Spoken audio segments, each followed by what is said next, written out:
Hey, what's up, everybody? Welcome to another episode of Age of Quarantine.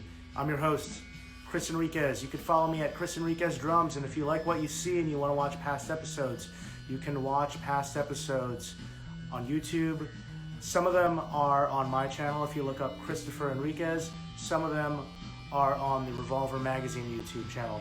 I want to start the show by I know everyone knows what happened last week. It's a terrible week for the community, and I just wanted to send a shout out again to the homies in Power Trip, and I want to say rest in peace, Riley Gale. He was a friend, and he was a great frontman in an amazing band. That being said, I want to do a couple shout outs. Thank you to St. Vitus for always letting me do the show, obviously, on their channel. We're in the hundreds at this point in terms of the episode number. And to thank them for letting me do this. They're in the front. This is the front cover of the new Revolver magazine where I work. Revolver Mag. If you want to follow us on Twitter and Instagram. And on the back, you'll notice that we hooked up the St. Vitus bar with the back cover. So pick up Revolver Magazine at revolvermag.com. Anyway, tonight I'm here to talk to you about a very influential guy. He was in a band that you hear in the background. This is God Hates Me by Mind Over Matter from the album Security. This band really set a template for the Long Island hardcore scene in the 90s. It's a band that really inspired bands like Glassjaw, Take Back Sunday, and Movie Life, and Silent Majority, and my own band, On the Might of Princes. It's actually the only Long Island hardcore band that every single one of the guys in On the Might of Princes agreed on. We were a bunch of picky bastards. Great thing about the Long Island hardcore scene, though, was that no one sounded like each other. It's very diverse. And something about Mind Over Matter, I think, was very inspirational to that, because if you listen to hardcore in the 80s or even in the early 90s, a lot of it sounded like one thing, like crossover or old school or youth crew, especially here in New York. But what they were doing was very outside the box. I don't know how to describe it. I personally describe it as Voivod meets Godflesh meets Rorschach meets Born Against. And it was just such an interesting thing, and it made you feel like you could do it. And the frontman was a good friend of mine named George Reynolds, who went on to be in a band called DayinTheLife. He's the host of the If I Ruled the World podcast, and he made this necklace that I'm wearing from 515 Jewelry. Check it out. We'll do some, it's a New York City token. We'll do some drops on the socials. But without further ado, I'm going to get my friend, George Reynolds, the man with the most awesome Long Island accent. And I mean that in the most loving way, because that guy fucking rules. Let's get him straight from Las Vegas. I'm not going to fuck with this thing, because the thing's going to fall down. This tripod sucks. Thanks for spending your night with us, everybody. Hey, there he is. Hey, what's up, man? My friend? How are you? Chilling, bro. Chilling. Just trying to make sure I look all right. Try not to put my face up on the camera like I said I wouldn't before. How you doing over there, man? I'm doing good, man. Just chilling in the desert. Hell yeah. You're in. We'll talk about that in a bit. But you relocated from Long Island to Las Vegas. Is that right? I did. Yeah, that's quite a jump, dude. Hey, let me just see. I think I can hear you. It looks like you're like kind of like moving in slow motion a little bit. Yeah, I can't see myself. I see you, but I don't see me, so I don't know where I am in the camera. But okay, that's all right. We can hear you. Hopefully, it looks all right for everybody else. Everybody, let us know if it doesn't look good. We'll try to figure it out. But yeah, George, man, I'm honored to have you on the show, dude. How have you been dealing with this crazy time during the pandemic so far? I mean, it's crazy in a way. Like, I moved on March 17th on St. Patrick's Day to Vegas, and that was literally like when everything closed down. I hopped on a plane, and there was like no one on the plane, and I've been planning this move and moving and doing all that. So I almost like sort of didn't get exactly what was going on, because I was like selling things and packing things and selling my house. When I landed in Vegas and like everything is done, that's like when things were really shutting down here. Of course, it was worse in New York, but so this, some of the work opportunities aren't like that great here or this and that. That's when I started doing the jewelry stuff again. And but overall, I can't complain. You know, most people I know are healthy. You know, my family's here; they're all healthy. You know, so I can't complain. You know. That's great, man. Yeah, that's what I say all the Yeah. time. It's like people around us are suffering, and if people in your inner circle, obviously we want to be there for other people, but you know, if people in your inner circle are okay, then you know, that's the most you can ask for right now, because it's just such a insane time. But you got out of New York at a really good time. Obviously, it's worse out here. I don't know what it's like in Vegas, but we were obviously the most worst off with this whole thing. So welcome to Age of Quarantine. This is a show Great to be here. Really dive in, as you know, and try to tell the life stories of some of our, yeah, man. Yeah. This is the time where we dive into your life story for an hour. And I know you're no stranger to that, being a podcast host and all. So we're going to try to get into your life a little bit, if that's cool. And I wanted to start with, where are you from exactly? Where did you grow up? And then we'll kind of take it from there. Sure. I grew up Lindenhurst, Long Island. I'm sure you've heard that from many Long Island hardcore people. But that's where I grew up. And I lived on Long Island for 47 years until I moved to Vegas recently. Jesus Christ. Hey, man, I feel bad. I could hear you, but it's like it's like, is it like this? on some kind of like slow delay. Are you by? There is a delay. It's more like just like your visual. Like it's. I don't know. Let's see. Is it my headset? Don't worry about it. This happens to people. Is that better? No, because I can hear you fine. This looks like you're in slow motion. I don't know. It's a new phone, so it should be okay. Oh, Artie Shepard wanted to correct you because you did live in Queens for a little bit. That's the owner of St. Vitus, for anyone who's wondering, who was in Mind Over Matter with George. In Queens, home of Bad Trip. Artie Shepard and probably a few other hardcore bands. Yeah, there you go. You know, maybe we should try it without the headset. Let's see if that makes it any better. I did. I took it off. Okay. It's off now. Is that better? It's yeah, I can hear you. We'll work with it, man. We got Okay. a lot of people tuning in. We got the Tension boys in the house. We got the Incendiary boys in the house. We got a bunch of people watching. Thanks for tuning in, everybody. So Lindenhurst, obviously Lindenhurst, for those that don't know, because we got a lot of people watching that are not from the Long Island scene, it became a breeding ground for a lot of Long Island hardcore bands. It had people that ended up in Silent Majority and Millhouse and your band, Mind Over Matter. What do you remember about music entering your life? Not necessarily the underground music yet. We'll get there, but like, what were your first memories of music entering your life and you gravitating towards it? Mostly I guess just like anyone who was like growing up. I had two sisters. We all love music. My parents, growing up with Beatles, Billy Joel, stuff like that. I didn't have any like interest in being a singer or like being a front man or anything like that. I guess it changed when I got into skateboarding, because skateboarding at the time, it was like you read Thrasher magazine and skateboard magazines, and I would see like Dead Kennedys and Butthole Surfers and stuff like that.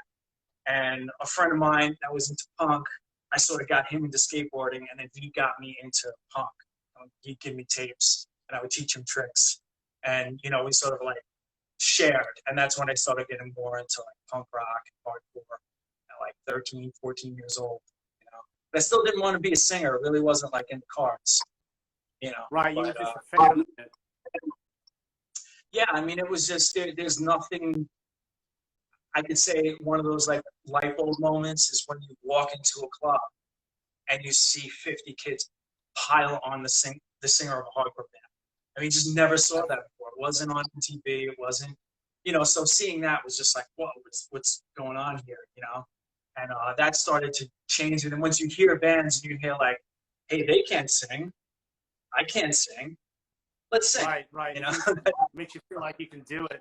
Obviously, like skateboarding for me and for a lot of people I know was a huge bridge to that stuff, because you would, you're a little bit older than me, but I remember like Gleaming the Cube, watching that and seeing like all the posters on the walls of like the Cramps and the Misfits, and you mentioned Dead Kennedys.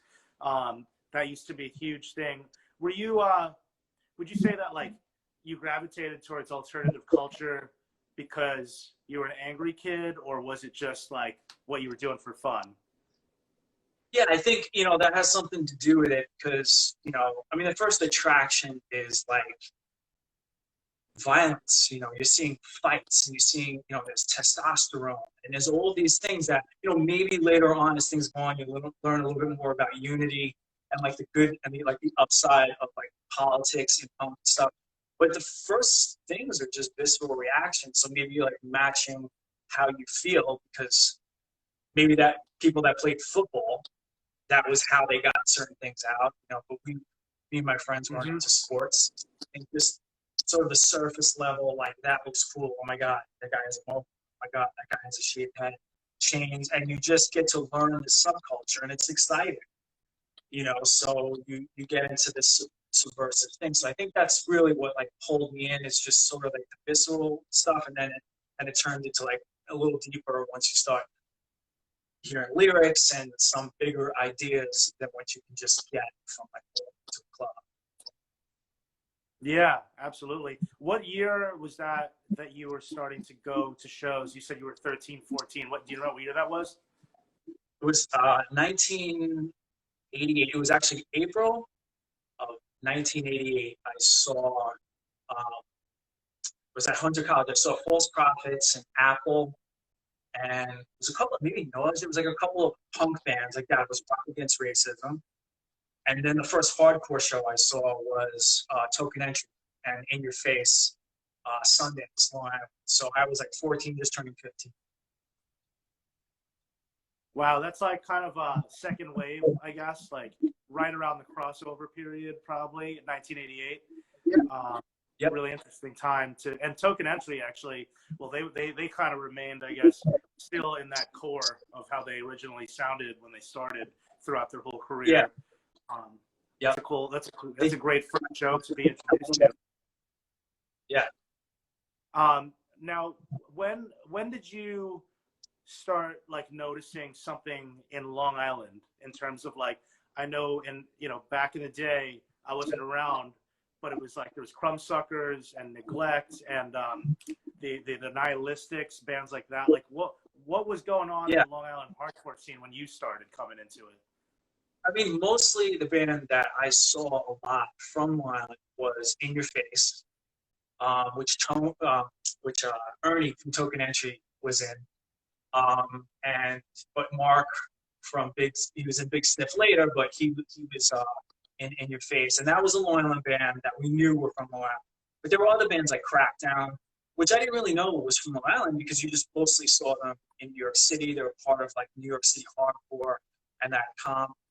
And but there were shows a little bit in like Smithtown and Right Track Inn, but mostly what I saw was at Sundance. And Sundance would have a big metal band, and they would have Sick of It All come through and Gorilla Biscuits come through. But it was like an oasis. It was out in Bay Shore. There just wasn't like a ton of shows going on. So I don't think it was so much of like a Long Island hardcore scene.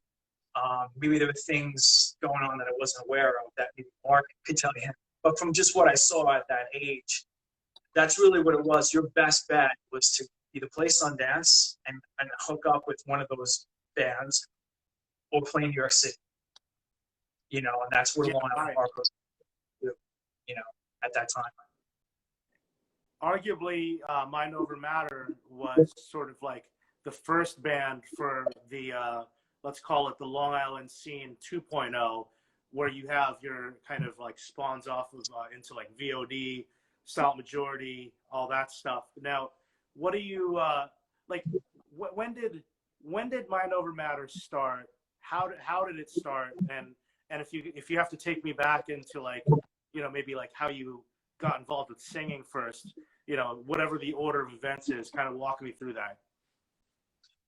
I think I remember it mostly, but we have a few different versions going around the band. But the way I remember it was like I knew Eddie Reyes, from Taking Back Sunday. at Sundance, I knew John. I went to school with him, high school with him, and Artie Shepherd, and they wanted a drummer. And I think either they got John or I talked to them about John, but maybe John got invited by Eddie. I don't remember exactly, but I think I was the connection between like Lindenhurst John and like Eddie and Artie. So they all got together. They wanted a singer, and they got this other guy, Mike Richardson, who's still like, a friend of ours, and he did it for a while. I don't think he wanted to do it after a little while. And then John called me on the phone, do you want to do it? And it's kind of the same thing. You're like, yeah, okay. I don't have any musical ability, so that's the default position of a hardcore singer. Usually it's like, all right, I'll do it. And that was really it. I just, went to practice and tried to make up my own lyrics and stuff like that. But that was just really, I wasn't ever really looking to sing for a band. You had a very natural, it seemed very natural the way that you sang, even on the early stuff. And I'm going back to the 7-inch. I don't know if that's a demo or the 7-inch, but I'm referring to like songs like Soldier Unknown, the song Mind Over Matter. I'm trying to think about what other songs might have been around during that time, but did you have any prior experience like writing anything like poetry or just, I don't know, because your lyrics in those early songs, I mean, they're like fucking God Hates Me, all that stuff. It's just written really well, and the way you delivered it didn't seem like somebody that was like timid by any means. Well, I mean, I was always attracted to words. I was always a writer when I was young, and I was always interested in like, even at like a young age, like someone giving a speech and like how communication, things like that. Even though I was like pretty shy, and it took me.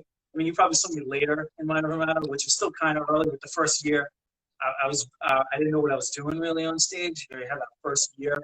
Luckily, there was no YouTube back then. But that, and it was also like the thing, like you were saying sort of in the intro, you just wanted to be different. I had that in me even from like listening to hip hop, where you couldn't be a biter. I loved Agnostic Front. I loved all those bands, but you didn't want to be derivative. Even if you had to be the opposite, it sounded bad. So even though I look back and I could see things that were derivative, there still was always this move towards like doing something different. And the guys in my band I was just always lucky to be around talented guys. They wanted to do something different. So I had to, kind of match that to some degree. It's like be different and not upset them, not make them feel like they just got some kid who's going to sing just exactly like every band we've ever heard. So it was a combination of things, but it was always like just me working twice as hard as like everyone else I knew. I just worked really, really hard at that. Like until I finished music, I just always like took it seriously, tried to get better, and worked my ass off. I just I was gonna say the early Mind Over Matter stuff had a little more hardcore influence for sure, and I know a lot of you guys, talking to Eddie Reyes and Artie, I know those guys were into early Agnostic Front as well, but then they were also into like shit like Voivod, like I had mentioned. Do you remember like those types of the discussions of like, oh, let's try like doing something like this stylistically? Was that ever a discussion, or was it just like whatever you got is what you got? I don't know. There was a discussion. Hey, let's do this, but like the upside of what we were doing was taking long trips to Connecticut and Plattsburgh. Like we were lucky enough to get some shows out of our area like first before a lot of the bands that we knew. And those van rides where Artie would be playing, like he was like the first person to show me like Jane's Addiction and Voivod, and like even things that I wouldn't necessarily like fall in love with in the way that those guys do, like Voivod, and like I'm not into necessarily all that, but I could hear something different. You hear it over time. By the third time you hear it, I hear them talk about it. Josh DeMarco was the same way. They just heard and discussed music in a way that I never did. I never heard. So I found a lot of like influence from that. And then when we go to practice and they'd be playing stuff, maybe they'd say, oh, that sounds like a Voivod part, but there wasn't like let's make a song that sounds like that. But as time goes on, you just clue in more. And then all of a sudden it's like you're kind of on the same page. And it was those long drives really helped. Yeah, I love that. I mean, and the vocals particularly though, like I can hear everything that you just mentioned in the music. Like you can hear some Jane's Addiction. You can hear, you know, I know Josh Marco is a big Godflesh guy. You can hear Godflesh in there too, especially in Auto Manipulation. But it was really your vocals, I think, that made it not typical, because you didn't sound like a metal guy. You didn't sound like a typical hardcore guy. You just sounded like what I think became the template for like a Long Island guy, like a Long Island hardcore dude, you know? Because honestly, like, I know you're a really modest dude, but I think people have praised you, and it's, you know, I said this in the intro, the Long Island hardcore bands didn't sound like each other, which was great. But I think in a way, if you look at the frontman of some bands, you can sort of see you in a lot of them. Maybe not all of them, but there are definitely a few where I could kind of tell that maybe they were inspired by you in some way, like you were somebody they could relate to that made them feel like they could do it. What was who were your favorite vocalists that inspired you, and then consequently, whose idea was it to start using the delay pedal on your vocals? Well, Johnny Rotten was always a huge influence, you know, like Public Image Limited. Like to me, that was like, it was doing a lot with a little. I don't think anyone thinks of Johnny Rotten as like, you know, as good of a singer as like Prince or Michael Jackson, but he just could sell it. And he just gave it his all. And like, I found a lot in that, you know, Jane's Addiction was always, it was a thing about effects on vocals that I had never heard before. That I thought, you know, I could hear it on like Duran Duran albums, but that's not really, I think, you know, that was like perfected it later. You know, I tried different pedals and stuff, but Chino really kind of like perfected, even at times when I started hearing him do it, I'm like, I missed the boat. I think he does it better. But the delay idea, believe it or not, wasn't because of Jane's Addiction. It was actually Brian Beal from Neglect down in the place where we practiced. He had, there was like a delay unit. I don't know if it was his or it was just there, and he would mess with it all the time, but he didn't use it live. And then I figured out with the delay pedal, I started using it live because it was just easier. And then, you know, then it started, other people started using it live. It was just a few chords you really needed to get. And I changed it a bunch of times. I tried to get an effects unit, rack mountable stuff. They sell pedals now that you can do from Digitech, and I always go back to the Boss digital delay for a guitar. Easy, it's small, you put a battery in it, and I know how to like work it rather than, you know, effect pedals and stuff like that. So that's so cool. I love how, like, I don't know if I'm like understanding correctly, but like it's almost like it feels like it was an accident because you just happened to come across when at Neglect's practice space because he had a delay pedal. You're like, oh, that's pretty much cool. Hearing other bands do it, like hearing, you know, live versions of Jane's Addiction with all that swash of effects, I knew like we didn't sound anything like them, so it's like heavier, like hardcore. And then I could just do it and try it, and there was no one in the band that would be like, oh, don't do that. Especially when I didn't know what I was doing at first, and it sounded like hell. But eventually, you can figure out like, you know, how to use it. And then it was just nice because you did kind of like, it just was different than what everybody else was doing. It was something to, and then at times it was a crutch because I didn't know how to sing. So I could like, this, you know, little effects thing. So until you really kind of go back and forth and figure out where it makes sense and become a better singer, you know, then it really became like something that, you know, it was like fun to do. It was like enjoyable. Yeah.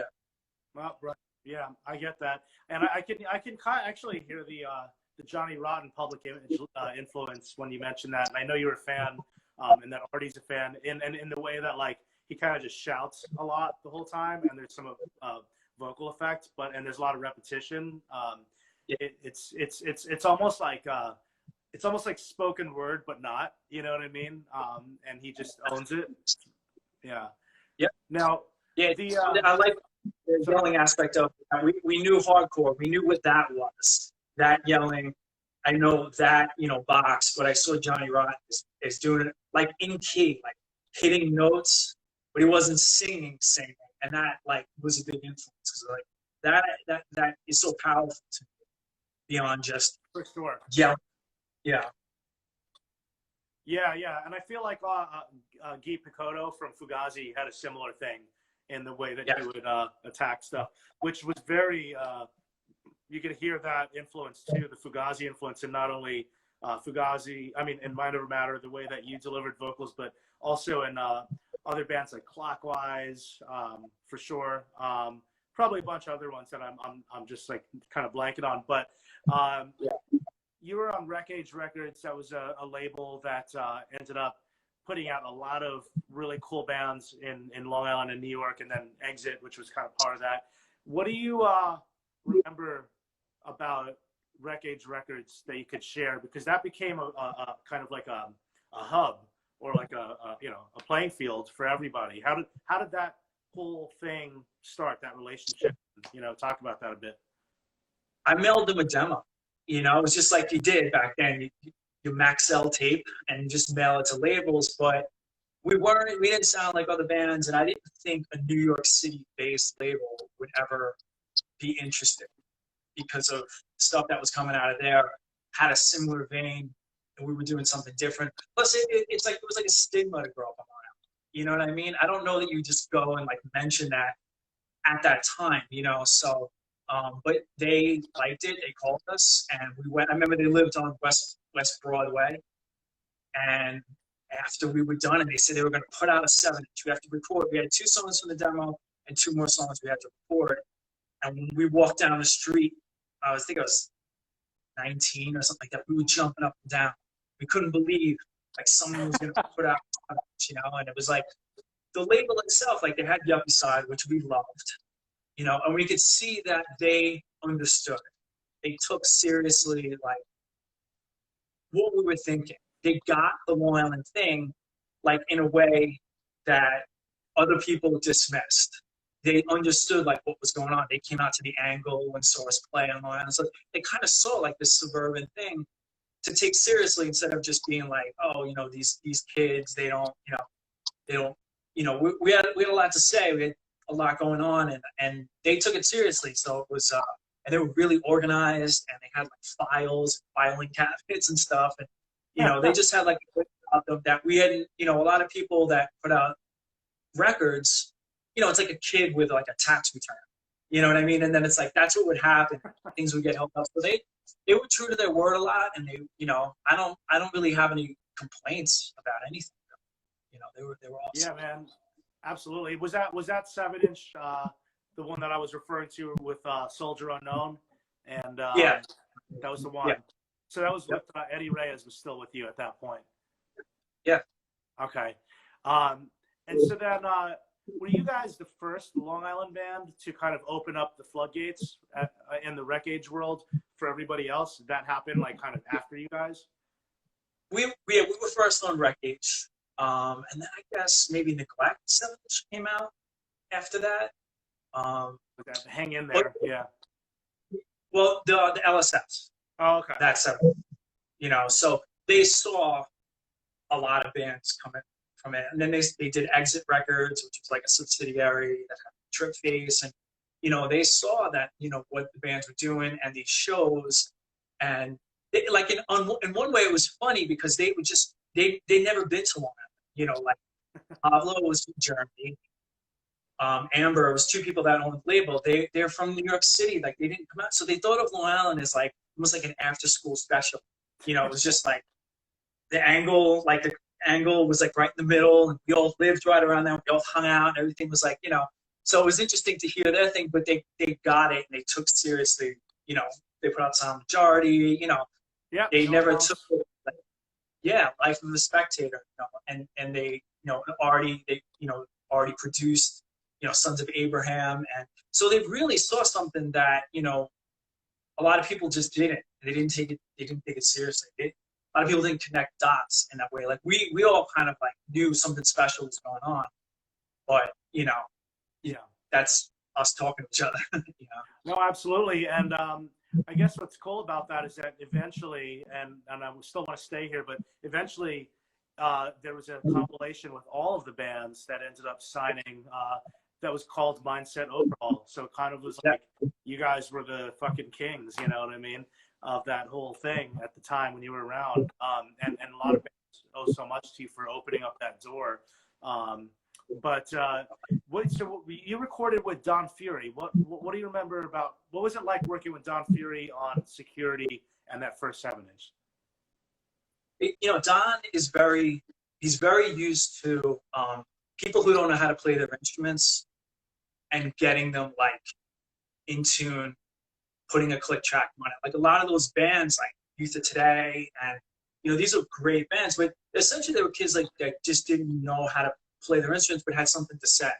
So he was great at like cutting out all the BS and like getting the singers who weren't used to studios like into like a certain thing. So I know like we wanted to do a little bit more like experimental, like we did on Auto. And he had a certain way that he wanted it this way. So we definitely followed that on Security and even the second 7-inch, Mindset Overall, Hectic Thinking 7-inch. Right. And I listened back and I'm happy with it. I'm proud of it. I understood why he wasn't gonna put effects on. He wasn't gonna put, you know, it was like too much to like, you know, just get down. And if you listen to all the sounds, everything's very like structured. And that was such, because now we were able to go like the Auto. We had like a certain thing that we learned from him, you know, and especially with Don Fury. We just like couldn't believe that we could record with him. He recorded all of these great records, but you know, also like Don is you know, a Taurus and I'm a Taurus. And when we recorded DayinTheLife, it was Josh is a Taurus. So there were times we would butt heads, but it's also like the way Don works. He does that with people he loves. And that's like a thing you get in New York is like, you know, and especially if you're from Long Island, then you're over it once you get into like your little tip. But I mean, he really, and he was another guy of that stature to like take us seriously, take the lyrics seriously. He wanted all the lyrics, he wanted to know, and he wanted it to be what you wanted, you know, and does the producer thing. You should cut this, you should do that. But when you're taken seriously at that moment, you don't even know yourself. It's such a, you know, it's almost like unnerving a little bit. You're like, he takes us seriously? Is he fucking with us? You know, but they're not. This is what they do. He could see, you know, Agnostic Front when they weren't anything. He could see, you know, these younger bands when they weren't anything. So that's, you know, that's how he was. Yeah. Sorry, there's a bug. I'm trying to kill it. So Don, I just realized, works with you a lot, because you just reminded me, and we were going to get into DayinTheLife in a little bit.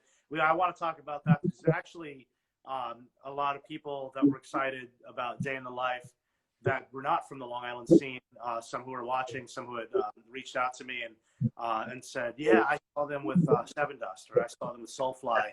So it's like you have a totally different fan base of people from back in the day that really had no idea what Mind Over Matter was, or any of this stuff that we're talking about. But Don Fury, you worked with him later on in DayinTheLife as well. So we'll talk about that. But to wrap up the Mind Over Matter thing, I mean, I could talk about the band forever, but I know we have to move on to other things. We're at that half-hour mark right now. Before we talk about the breakup, let's just get through this. You ended up touring internationally. Did you also tour the United States a few times, or was it just sort of like tri-state? In Mind Over Matter, we went like a lot of tri-state. We did go to Florida, maybe twice, you know, down the East Coast, you know, a very haphazard like tour. But when we went to Europe a bunch of times, you know, and Sweden and stuff like that, but we didn't get like out west, like to California.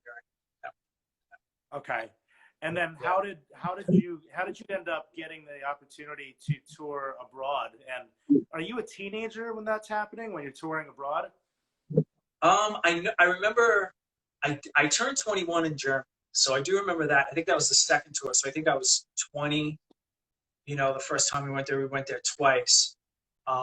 Yeah, I was 21, so 20. You know, 19, we were like, you know, doing a lot, putting out those records, you know, so, but they're getting to Europe was because Pavlos, who was the owner of Wreckage Records, grew up in Germany, He had a lot of contacts over there. He knew a great underground circuit to tour. So we were, lucky enough to go over there and have shows, play every night, get paid. And I've seen some videos. It looked like there was a decent fan base out there. And I mean, I'm sure it wasn't thousands of people, but it looked like you had some solid shows out there. It was like a stronghold for Rec Age Records, and you know how it is. If 10 people do your record, like, what the hell's going on? It's great. But it was just, there at the time, underground music is just bigger. Yep. And, they would have youth centers and they'd be like, okay, you guys take the door and we'll take the album, because you could drink beer at 16, so, and it was just, there's less insurances. It was just less expensive to do anything. That's why they have those huge festivals there still, is because, what it costs to do something in the States, it's just different. You know what I mean? So we were lucky enough that, and there still was a thing, if you were from New York, you from the States, you did get a certain amount of people that just came there because they were curious and they liked, sick of it all, so they come see us. Right. Okay, so I'm gonna try to get to everything in the limited time we have, but let's talk about why Mind Over Matter broke up. The first time I saw Mind Over Matter was the last show ever, unfortunately, at the PWAG. Shit, this sucks because we didn't talk about auto manipulation, but I probably should move on to DayinTheLife and all that stuff. Talk about whatever you auto want. manipulation is my favorite. Yeah, I know. I just want to make sure we cover stuff so that we're not, stuck here and unfinished business. But Auto Manipulation comes out. That's one of my favorite records of all time. It's my favorite thing you ever put out. You worked with Martin BC. What was it like working on that record? Because it seems like that was probably, you're working with a guy that's done shit with like Swans and Sonic Youth. It's a step up. Not that it's a step up from Don. Don's great, but talk about that a little bit, and then tell me, why did the band break up? Well, I mean, I think that a lot of that had to do with Artie and Scott and like their ideas of working with that type of producer. I think Martin had worked with, Die 116. They worked with Martin BC, so we heard that. And then there was also like Season to Rip, a lot of stuff with John Zorn, did a Sonic Youth record, Mike Patton.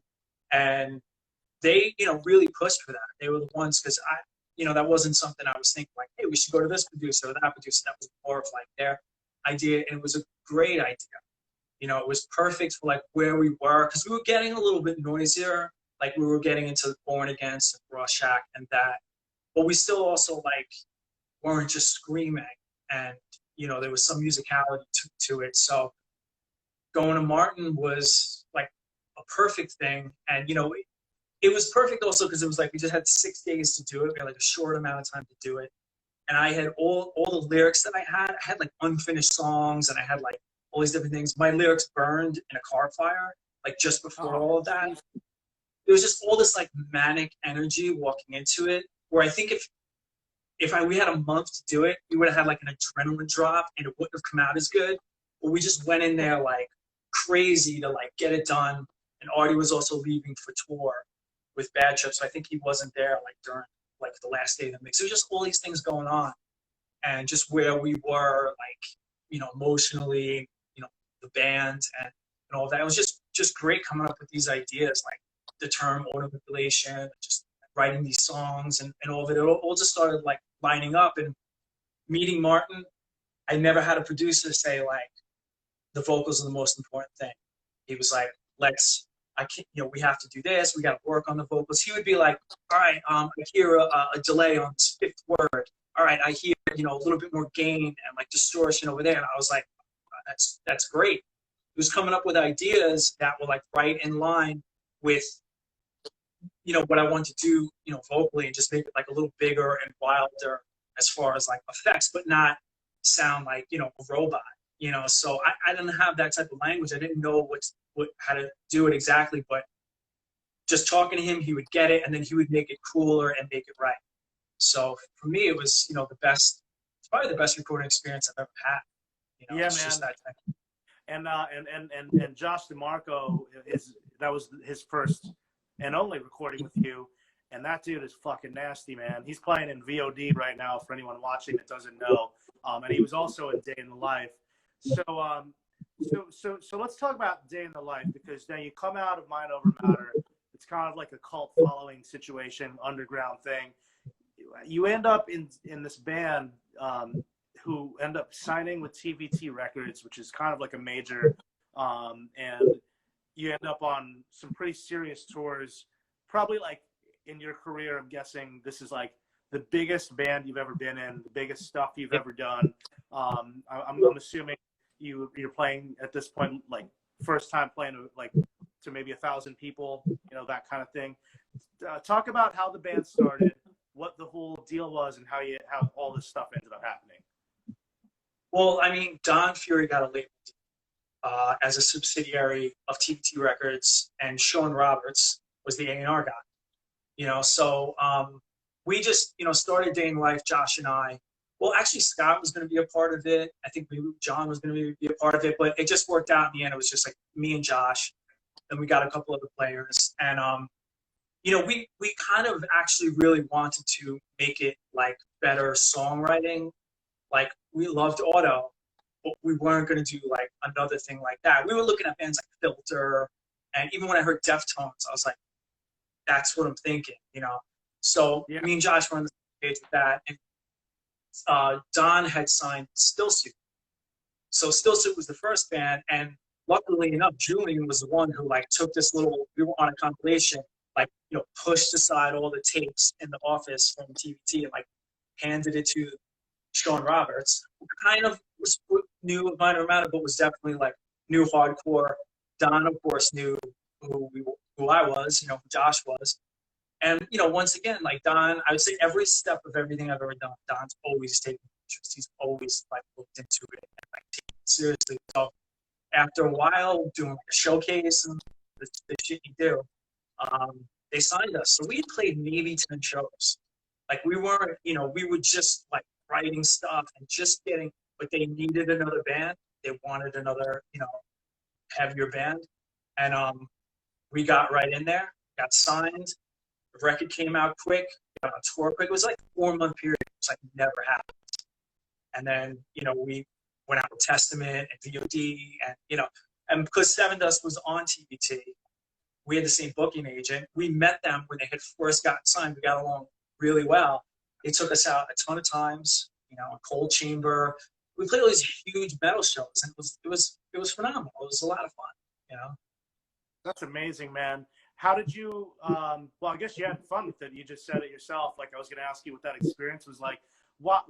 It seemed like the band was really going somewhere. And I remember you ended up on a soundtrack as well, like Dee Snider, Strangeland. That seemed like a really big deal. That was Dee Snider from Twisted Sister's horror movie. It just seemed like shit was really working out for you. Like, how come the band just stopped? It's an interesting thing happened. Like, Stillsuit broke up, but when we were like touring and stuff, they didn't ship a lot of records because Stillsuit hadn't really sold a lot. They weren't really touring as much, but we kept getting asked to go out. So TVT proper kept giving us tour support. I mean, we were like in an RV, like, we had a great tour support. I mean, all the shows are like with Seven Dust and Cold Chamber, all in the South and like Southeast and the West. We were playing 2,000, 3,000 people a night sometimes, 1,000. We went out with Soulfly, and that was always good for a couple hundred to 1,000. Yeah. They always got support. So what happened was, right near the end, there was a thing. We had gotten a manager, and they were like thinking about moving us to TVT proper because they were having issues with Don Fury. They were going to drop the label, and then maybe sign us. It was all this talk. And I know, from my memory of it, like Josh wanted to do his own like solo thing. And just sort of in like a felt swoop, he was kind of like, I'm out. I want to do my own thing. And I don't know if he wanted to go TVT and like but basically at that point we had owed so much money because they were like funding us, like thinking, all right, we need another heavy band after Seven Dust. You're it. We've already proved ourselves on the road for you, so you'll do a second record, and then we'll really promote you. We'll really make you something. I was excited. I could hear what Josh was writing. It was incredible. You know, it was really amazing. Like we had like 10 songs. We were just getting the vocals, and then I think that was kind of like, you know, it's just a weird thing that happens when you get in a band, get on tour. You start thinking maybe I should do this on my own, which I think eventually became Sound of Speed, I guess. But you know, in hindsight, like I get it. I mean, at the time, I was like, that's it, like band's over, Yeah. like, and that was it. Yeah. You know, No, so, that makes sense. You can't like that was a band that was like you and him. It would have been a bit tough. but your volume just dropped. I don't know why. It's okay. Can you hear me? Not really. How we doing? Can you hear me right now, or we still have It's it? very low. Let me put this on. Okay, no worries, no worries. Can everyone else hear me out there? Okay. Yeah, I can hear you now. Now it's fine. Okay, great. Yeah. Yeah. I mean that was a band that was you and him. So I guess like you know it's like you know you can't really keep going, right? I guess you can't keep going without him. Yeah, I mean, I guess like I know that we had a new drummer. It was Stefan from Glassjaw, original one of the drummers of Rest in Glassjaw. peace, by the way. Great guy. Yeah, you know, and then him and Josh like left to do that. And then another thing that happened too. This is the other thing I forgot. Mark, our guitarist, Blunt was his nickname. He started a band with Logan from Soulfly, Roy Mayorga, and Whitfield Crane that was in Ugly Kid Joe and Life of Agony for a minute. So they started the Superstar band, and he was like, I'm going to do that, you know, and so it was like Josh is going this way, Mark's going that way, and it was like me and bass player like, I think we're done here, you know, and then that was really it. I mean, you know, it wasn't like any crazy fallout and like super hard feelings. I mean, I wasn't happy about it. But I'm not going to stop someone that wants to go do another band or play somewhere else. You know, it felt like a wasted opportunity, but you know, it is what it is. You know, we're not married. It's just a band. You know? No, for sure. And ever since I've known you, you know, well, I really think I started getting to know you better or like becoming more acquainted with you after all this, which is when you were in Earthling Massive. Yeah. That's when I started seeing you around more and talking to you.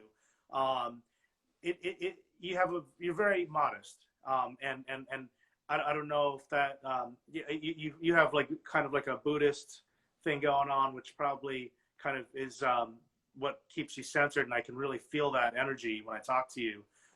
Correct me if I'm wrong, by the way. That's just... No, I mean I've studied Buddhism a lot for many years. You know, I've done a lot of retreats, and I even was doing it here in Vegas with the Zen Center, but they opened for a little bit and closed for a little bit, like a Zen center.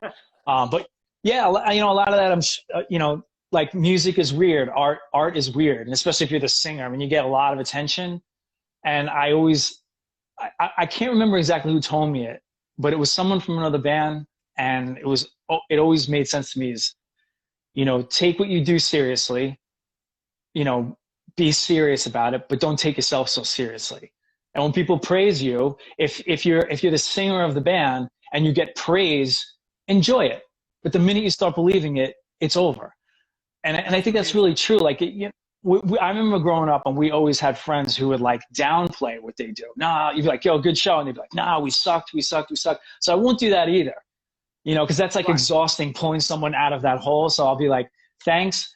But if you believe it too much and you take yourself too seriously, you take the music seriously, you take your job of playing, being on a stage seriously, I want to work hard so that my band members, I don't make them look bad or the crowd, but I'm not going to walk off stage yelling at my band and throwing whiskey bottles at the drummer because something went wrong. So there's some amount of it that you take in stride, but I also, take it seriously. I'm so glad that you just said all of that, because that in itself, the past, 2 minutes of you talking is such a great lesson for so many people. If this was a magazine interview, I think that would be like sort of like the part that I would probably highlight, just because a lot of singers and a lot of bands and a lot of people that experienced what you experienced when you were in DayinTheLife wouldn't be able to just be like, oh, well, it was just a band, certainly not a lead singer. I as a drummer that had been kind of like pulled back and forth in situations that like could have, should have, would have, I definitely, it was very, it was very hard for me to get over a lot of stuff over the years. But you kept going, and we have 10 minutes left. So I'm going to try my best to get through this. But I could be, again, correct me if I'm wrong, but it seemed like when you started Earthling Massive, which was kind of, in my mind, the most radical change that you had made in your career as a musician. I felt like in a way, Day in the Life, self-titled, to me, it felt like a continuation of Auto Manipulation, but maybe with just Josh singing, because like, even though it's different guys, it wasn't totally like completely like far off from that. Right. Is it fair to say, because Earthling, I'm just going to let everyone know who's not aware, after Day in the Life broke up, George started Earthling Massive, had some trip hop, had a DJ, kind of like the new metal thing was happening, and there was a little bit of that happening in there. You had a female singer singing with you, who was from the band Day for Honey, who was also on TBT. It seemed like you were going for it, is where I'm going with this. You were still trying to go for it with that band. Yeah, I think we started, it was like John Cox from Tension, Jay Booty, and they really wanted to do something that was electronic, but more focused on like breakbeat, like jungle, drum and bass. That's like where they were coming from. And with that, they wanted to add in like different types of singers and different things. And I think in the beginning, it changed a little bit as to what to do until we got Mike Leota, who was a DJ who could play keyboard, create beats, and do all this stuff. So it became more like shaped out as far as songwriting. We had this girl, Jill, first, and she was singing with me. She got pregnant. She wasn't able to do it for a little while. Tracy filled in. We knew Tracy, and it was kind of weird because it was like Day in the Life, A Day for Honey, both singers, same label, same producer. Like there was a lot of similarities there. And her and I became best friends. We're best friends to this day. We're still close, still in contact with her. And then this became this energy of like, wow, this dual singing thing where they really could make a song that was just her singing by herself. And it was like, cool. It got to a point where I started to feel like I didn't want to be in a band anymore. I was the one who was like, I don't know, and then it was just at some point I was like, I'm just always that way. Like, I don't feel like I can phone it in. You know what I mean? Like, and I started to feel like this isn't what I want to do. I don't want to get signed. I don't want to be on tour, like worried about money. Day in the Life, I was more broke than when I was in Day in the Life. It started to like weigh on me that I was going to be one, like, if this came up, that I would say no. So, and I think, everybody in the band was at a different place. Sometimes people were really into doing something like that. At that point, you still look to get signed. I think a band like Earthling would have needed money in that way, and like a push wasn't from the hardcore scene. So, I was getting married too. It's just like things change in my life. I'm like, I want to be married. Like, I want to practice on Tuesday night. Like, I just had all these things in my head. And then so I bounced, on the band, but remained friends with all those guys. It wasn't anything bad. Yeah. Was there label interest in Earthling? Yeah. Oh, hold on. Can you hear me? Yeah. Can you hear me? Yeah. Okay. Yeah, we had it was what was Hatebreed on their first big label that they were on? It's gonna be like Hollywood. Wasn't Roadrunner. Roadrunner offered us a publishing deal. Maybe. They were like wanting to do a publishing deal before we even were signed. So it was like, the shitty that we take most of your percentage and we'll give you like upfront cash, which seemed nice, but I just knew better because of everything. And I knew how Roadrunner was, but it was like CBS or something like that. And they'd come see us play. Was it Victory Records? Was it Victory? It wasn't Victory. It was, nah, maybe I'm mistaken as far as Hatebreed, but it was a major label. And okay. They had come see us a few times, but we still had some things to work out. We didn't have a manager. We didn't have, so it was kind of like this, talking back and forth thing, and they would come out and they'd bring somebody else out. And then it was Roadrunner. And I knew Roadrunner label I wasn't interested in. The publishing was interesting, but I was like, I don't even know what songs we have. We don't even have anything out. Why would we give away half our publishing right now? And it's that type of thing where, and I knew the potential of having Tracy in the band. I'm like, we haven't even written the best songs we're ever going to write yet. that's yet to come. So why am I, giving this away? So we passed on a few of those things, but there was interest. Yeah, I felt like at the time, even though I was doing something different stylistically, I always kind of like could tell. I think that's why I ended up in the music industry, is like I could tell when I saw something that there's a market for it. And what you guys were doing, Yeah. I'd see that, not that you sounded like Evanescence or something like that, but I could see like, oh, Evanescence is a big band. There's no reason why Earthling Massive can't be like that. Like there's some, maybe it's just that they should be playing these stages instead of this hardcore show or whatever, it's like a time and place kind of thing. But I definitely like felt like it belonged somewhere much bigger than where I was seeing it, That's, it felt like it was going in that direction. Plus, we were all from the hardcore scene, and there's just no replacement for learning how to play in a basement, how to bring energy that punk and hardcore can bring, being able to play anything, because that's all we ever did. I mean, you've done it a billion times. You could play somewhere small, you could play somewhere big, and we were able to just adapt. And all that energy, though, all that like, talking on stage and like bringing the band together was from hardcore and punk for sure. There's no way around it. I don't want to. I know we only have 4 minutes left, and okay, and then we lose the Instagram feed because it kicks you off. But gotcha. You kept going and eventually retired. You ended up doing Revenge of the Dragon, Wiretap Crash. Tell me why you ended up retiring from music, and then let's talk about what you're doing now with the jewelry company, which I have this on me, which I'll show everybody, which is just a really cool New York City token pendant, 515 jewelry. You can drop the socials in a second. There's a lot of other shit that you do, rings. You've been doing jewelry for a while, but yeah, let's talk about why you retired from music and how you got into what you're doing right now. Yeah, well, I just, basically fell out of love with it. Nothing crazy. I wasn't, everybody, same thing. I don't really have like enemies in my bands or big fights or anything like that. So I was cool with everybody, but I just, wasn't interested in going to practice on Tuesday night or playing, a lot of the same places, where a lot of the guys that like guys like Sam Hoyas, guys like, Joe Seattle, like all these guys are lifers. They're going to be doing it forever. And I respect that. Like the more things you guys do, it like energizes you artistically. And me, I've never been that way. That's why I'll do like one band, one podcast, like the podcast is on hiatus because I'm doing jewelry right now. And then, I'll bring the podcast back to life once it's rolling in a certain way. But I just don't do like 10 different things. And like the one thing, I just started like falling out of love with playing music, like that simple.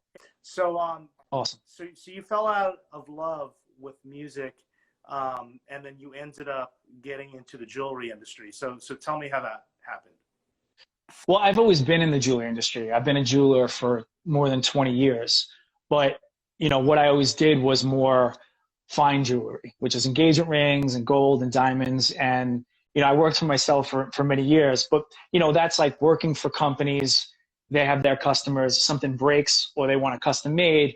They come to me. I'm charging the store is dealing with them. So I did a lot of that. But I also worked, in stores, for big companies and in every which way you can imagine it. But I never really did like my own stuff, So this is in the tens of thousands of pieces I worked on. Most of it was like somebody wanted something and then I would make it.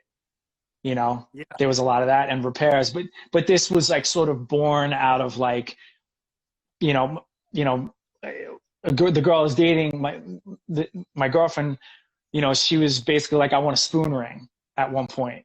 And I was like, the fuck is a spoon ring? I didn't know what a spoon ring was because I'm used to all, gold and all that. And I looked it up and I made it. She liked it. And maybe like a year later, she wanted more. I made a few of them. Her friends liked it. Her family liked it, and I could see people liked it. And then I was like, I should do my own.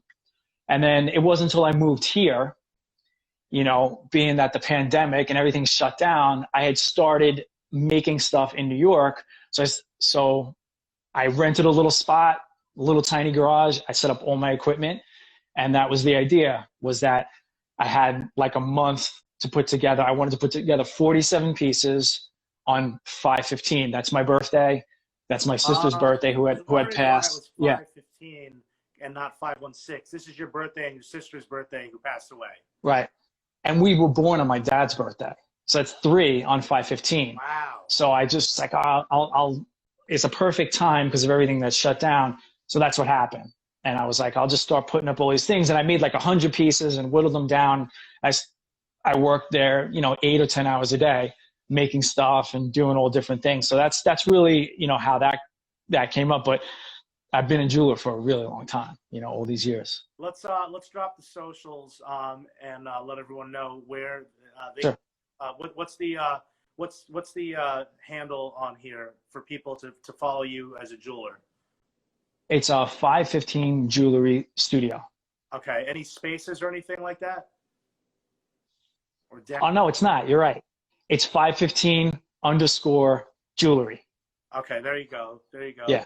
I wanna take some questions that I saw coming in from the comments and in the question box. So and I want to give a shout out to Organic Punk, another great jewelry slash accessory company who's watching. That's I saw them. Yeah, Lizzie Yeah, in Los Angeles. She's a big DayinTheLife fan. Yeah, I saw her on IG and clicked on it, looked at everything. It's real cool. Hell Definitely. yeah, man. Hell yeah. So she was wondering about the label that Hatebreed was on before, and I think my friend Corey was commenting, Corey from Beer Street, shout out to Beer Street, New York, that he thinks it might be Universal Records. That was it.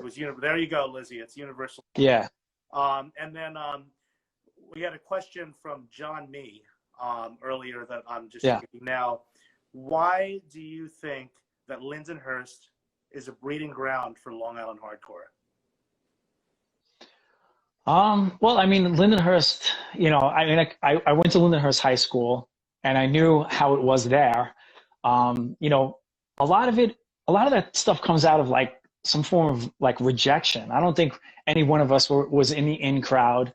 We weren't good looking. We weren't pretty. We almost lived in sort of like an 80s movie where there was like the good looking people and then like the jocks. And that still existed to some degree. I think it's crossed over in all of these years. So, we really, sort of went for it. I don't even know that specifically Lindenhurst, but it was a lot of those towns on Long Island had that, and if you had a creative energy, we weren't playing sports. We weren't interested in football. So we could go down this rabbit hole of punk and hardcore with that like creative energy. So yeah, it felt weird for a while. I was like, everything's coming out of Lindenhurst, but if you know these guys, like I went to school with Tommy Corrigan, Rich Jacobina, Derek Schilling. You don't notice it necessarily at the time, but like you're just endlessly creative.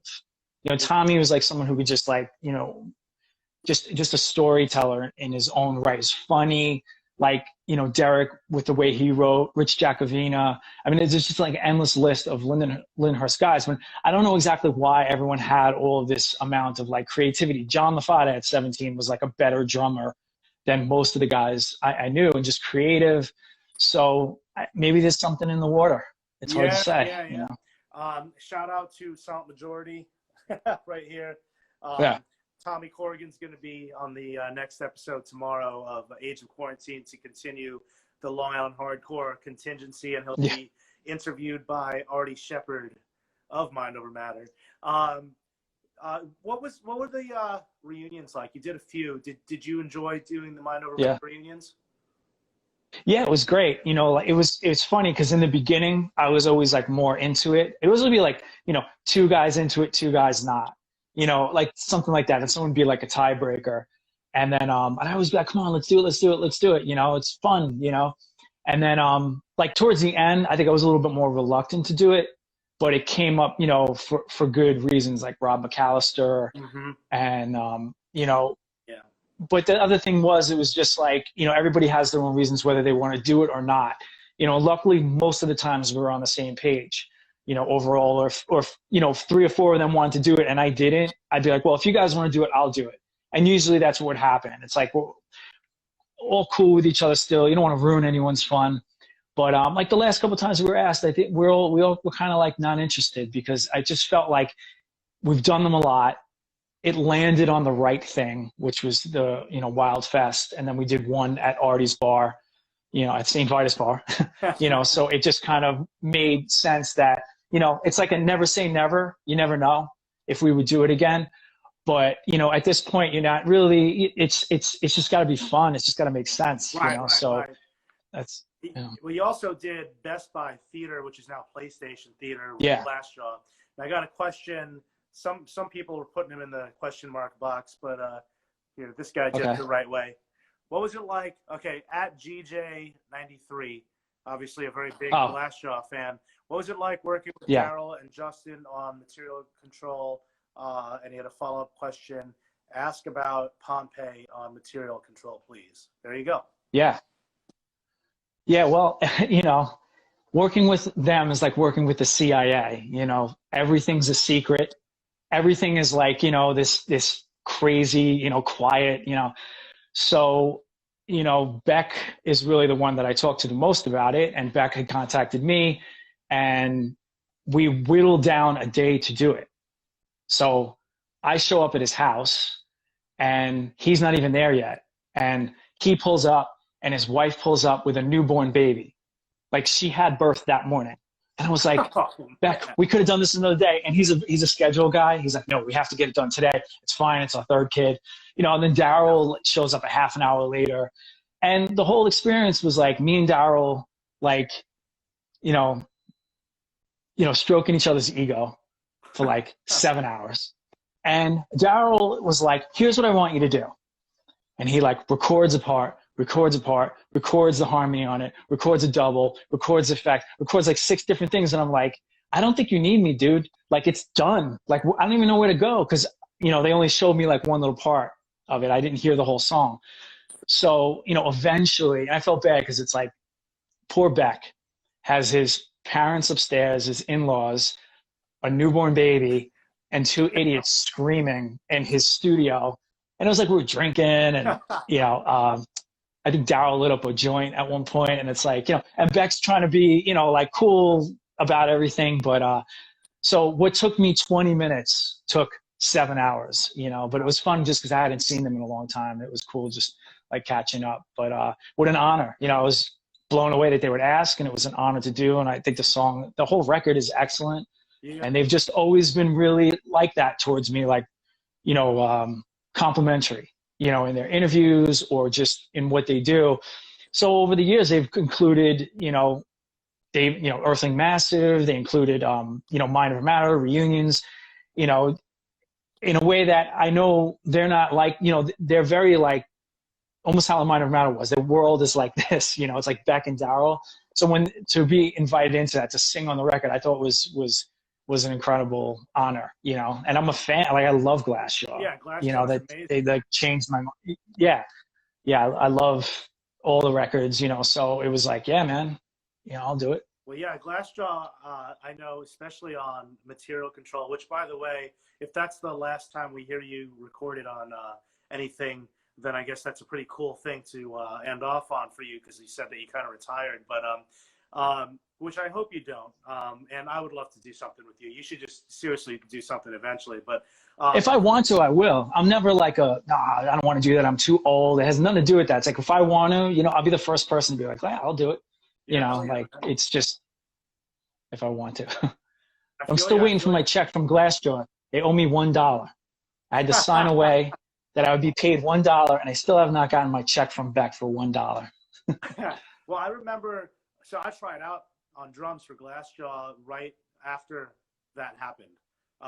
When it was finished, when Material Control was done. Oh yeah. I didn't get the gig, even though I played with Beck for like, I played with them for like 7 or 8 hours. It was a long time. Really? I might be exaggerating, but it was a long time.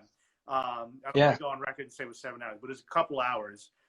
It felt like 7 hours, and I remember hearing some of it, and he the way he described it to me was like, yeah, man, like, we want to get back to the sound that made us want to do this in the first place, which was, he would reference Mind Over Matter and Die 116. and he might have mentioned Quicksand. I could be wrong, but definitely Die 116 and Mind Over Matter. Still Suit. Yeah, and you can hear that. Oh, and Still Suit. Yeah, and you can hear that.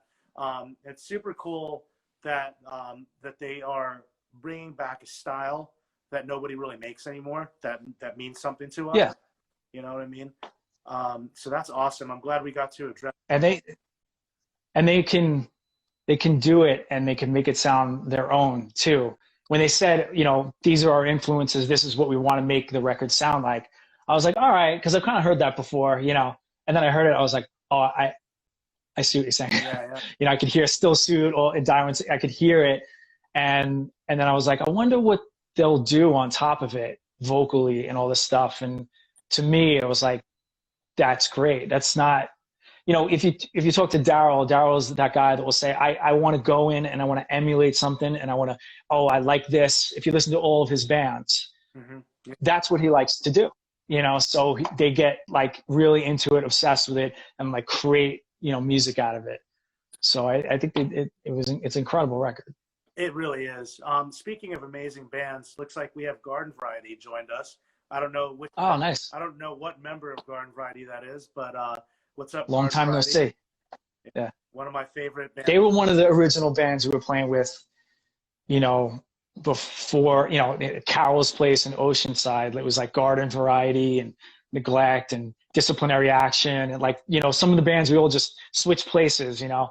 We'd be on stage and they'd be in the crowd when there was no one there, but they wound up, you know, getting bigger and doing a lot in those years. Oh, they changed my life.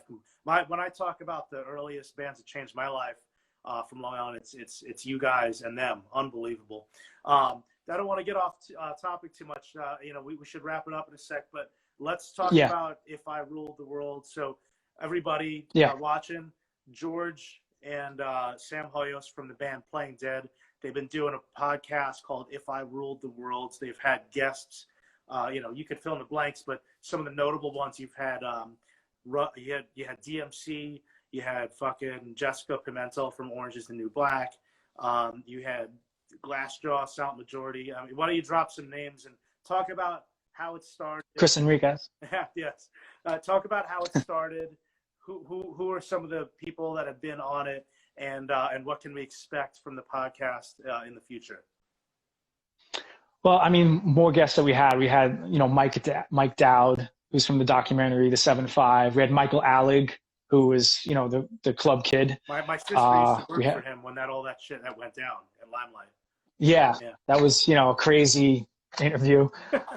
We had Michael Alago. We had a lot of Michaels. Who else? We had Noah Levine. Yeah, HR, you know. But I started it first, you know, without Sam. I went through a couple of different people that I wanted to work with. It didn't really work out, so I was like, I'll do it on my own. And then I interviewed Daryl, was the first person that I interviewed. And then I just kind of sat there for a year, and I was like, you know what? I really do need like a partner. And I used to talk to Sam all the time about podcasts, and he had his own podcast, but we'd always just be in the corner like talking.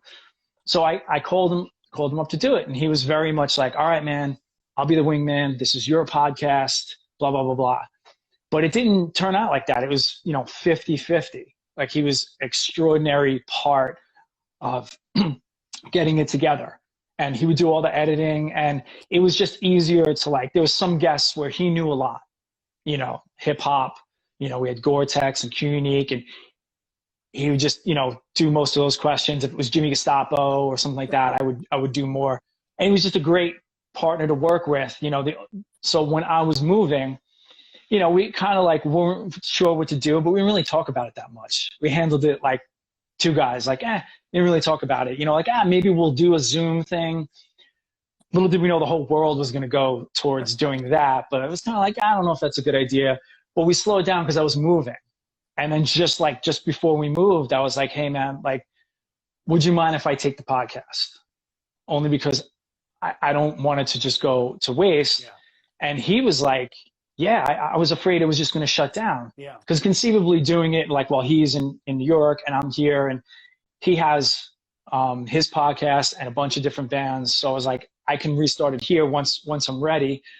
And already I'm like, I know I'm going to have him like jump in on some interviews, because he's just like, the relationship that him and I had was like songwriting, like what's good for the episode. Like if you know more, you talk. Like it was a really good combination, you know. So, and he was just like gracious enough to be like, yeah, take it. You know, I'm glad it's not going to shut down or anything like that. So, you know, You're still doing it. You're still doing it. Yeah, it's just the hiatus is only because like once I came here, I'm like I said, I don't do 5 creative things at one time. So I'm like, once I get to the jewelry thing to where I know it's rolling and a few other things I got to take care of here, then I can have fun. Yeah. And I get guests rolling. I bought a bunch of new equipment. So I'm like ready to do it. But I thought it would start in June, and I was like July, and all of a sudden like turn around, it's September. But it's not ended. It's just when I get it rolling again. Well, it's a great podcast. And where can everyone hear it? It's on every platform, you know, Spotify, YouTube. You know, you just search "If I Ruled the World" podcast. Make sure you put podcast in there, because otherwise you'll get the Nas song. You know, so but it's everywhere you can think of. Right, YouTube, Spotify, Apple, all that stuff. I think iTunes, everywhere. Yeah. So I have a quick question, and then let's we could say goodbye. But what's it like interviewing HR in a car? Oh my God, dude, it was the weirdest thing, because all we heard about HR was that he lost his mind. You know, that's all anyone ever heard. Plus, I'm like, you know, I'm such a fan. Like, you don't want to ask dumb questions for people listening, but there's just so much, like I had so much like going on about how to do it. And the other thing is we only had 20 minutes with him. Are you kidding me? And yeah, his handlers said 20 minutes, but the issue was we couldn't do it in a club. It was too loud. So I was like, we always have this contingency of how to set it up in the car. So I was like, good news, we're going to do it in the car, but we can't, like his manager he does whatever he wants. So they're not like, hey, HR, go and do that interview. He just like, when he's ready, he's ready. And then Sam found him. So we had this like slow, long walk to my car. It was almost like a first date. So I was like trying to make small talk with HR. Shit. And then we're like, open my 2008 Saturn, sit in. And he was awesome. He was clear. He could get it. Like I wasn't sure what HR we were going to get. Yeah. Totally. You know, and then I was like, I was worried too, because there's always these stories where HR disappears, he didn't show up to the show, and all these different things. And I was like, I don't want to be the one who like lost HR before the show starts. So Sam was opening for HR, so he had to run before the episode was over. So we're like done, and then we had this slow, like long walk back to where the club was. But I'm like, I'm not going to lose this freaking guy, and I had to be like, you remember when you played Bayshore once? And he was like, yeah. And I was like, that was fun. You know, it's this like awkward conversation. And then he like sees his band members, and I'm like, you know, kind of like moving him back in the general direction of the club. And we're getting close to where he's walking. Everyone's like, oh, I got HR. And when I just saw that he was like near the door, like close enough, I just sort of set him off like a sail. And I was like, all right, he's back to where his manager is. And I'm like, I'm done here. The interview's over, and I didn't lose HR. So. I'm guessing you were probably pretty fucking nervous. Yeah. I was nervous, and I had this like, I didn't want to disappoint. It's like such a good opportunity, you know? So I was like, I have to ask the right questions, but I only have 20 minutes. Like, what do you even ask? It's like asking Paul McCartney. Like, what question hasn't even been asked before? You think you'd know exactly what to say, but it took a little whittling down, and then I could start with his health. Was like a good place to start, and then talk about the Finding Joseph I and maybe what happened after and things he wants to clear up. So there was like a thing I thought was good enough to like treat it with respect, but not disappoint people who were tuning in. Like if I was like, so what was it like recording Eye Against Eye? Like it didn't seem like that type of interview. If I had an hour with him, but we had 20 minutes. So it landed like, you know, I'm happy with the interview. Absolutely. And that's a great episode, everybody. If you want to like check out George's podcast, If I Ruled the World podcast, check out the HR interview, and then maybe it'll, you know, set you off into a bunch of other great episodes. Yeah, man, that being said, I want to thank you for doing this. This has been a lot of fun for me, man. I hope it was fun for you. Thanks, man. Yeah. Well, thank you, because you are one of those people, and I think a lot of people watching, a lot of people that know you, know that you're always someone who takes interest in what a lot of us do. I mean, from when I first met you up until, now we're talking about jewelry, that's not even in a musical vein, but you always, even the podcast you helped us get, like Jessica Pimentel. Yeah.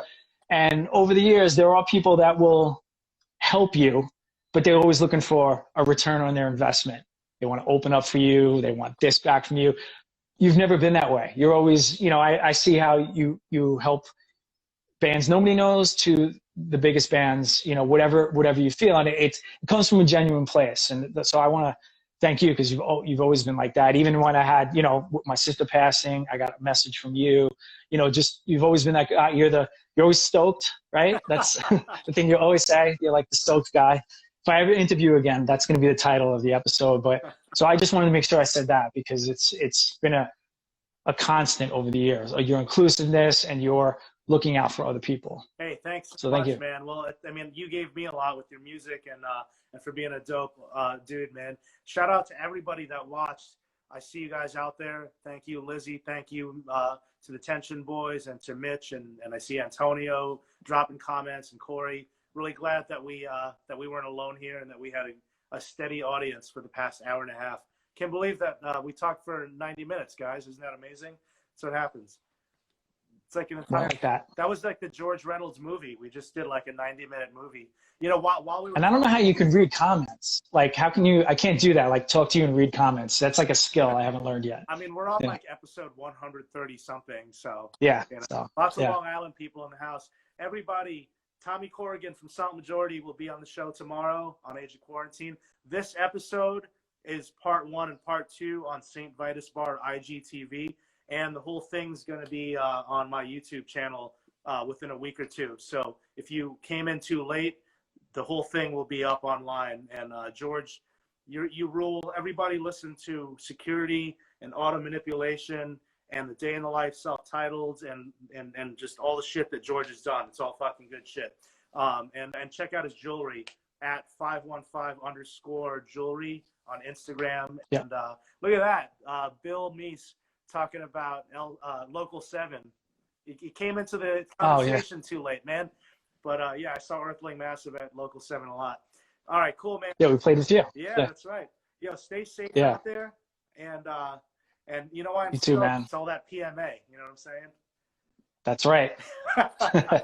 We learn from the best. All right. All right, See you man. later, brother. I'll talk to you soon. Later. Peace.